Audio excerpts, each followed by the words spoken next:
খোৱাং সমষ্টিটো কোনো কাৰণতে কংগ্ৰেছে এৰি নিদিওঁ। যিকোনো বিনিময়ত হ'লেও আমি খোৱাং সমষ্টিটো কংগ্ৰেছৰ হাতত ৰাখিম। আমি তেতিয়া আমাৰ চালানি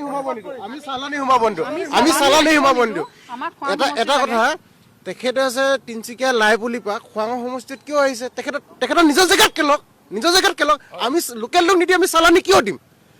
কি যুক্তিত আমি চালানিক দিম? এইটো কেতিয়াও আমি হেৰি কৰিব নোৱাৰো, কেতিয়াও নোৱাৰো। আমাক লোকেল লাগিব, আমাৰ দাবী। আমাৰ খোৱাং সমষ্টিটো আমি কোনো পধ্যে আমি এৰি নিদিওঁ। আমি খোৱাং সমষ্টিৰ পৰা আহিছোঁ। আমাৰ মাননীয় সভাপতি মহোদয় ইতিমধ্যে ইয়াত আছেহি। আমি তেখেতক অনুৰোধ কৰিবলৈ আহিছোঁ যাতে আমাৰ খোৱাং সমষ্টিটো আমাৰ কংগ্ৰেছৰ তিনিজন প্ৰাৰ্থীয়ে ইতিমধ্যে প্ৰাৰ্থিত্বৰ বাবে আবেদন কৰিছে। আমাৰ তিনিজন প্ৰাৰ্থীৰ ভিতৰত যিকোনো এজনকে আমাৰ টিকেটটো দিয়ক। আমি তেওঁক সহযোগ কৰি আমি জিকাবলৈ আমি যৎপৰোনাস্তি চেষ্টা কৰিম, যাতে খোৱাং সমষ্টিটো কোনো কাৰণতে বেলেগ দলক এৰি নিদিয়ে। যিহেতু খোৱাং সমষ্টিৰ 206টা বুথত সম্পূৰ্ণ আমাৰ বুথ কমিটি আছে। আমি ষ্ট্ৰংকৈ বহুদিনৰ পৰা কাম কৰি আছোঁ।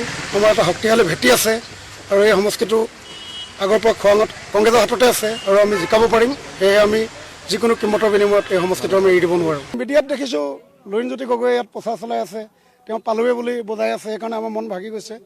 আমি অনুৰোধ কৰিম যাতে, আমি অফিচিয়েলি গম পোৱা নাই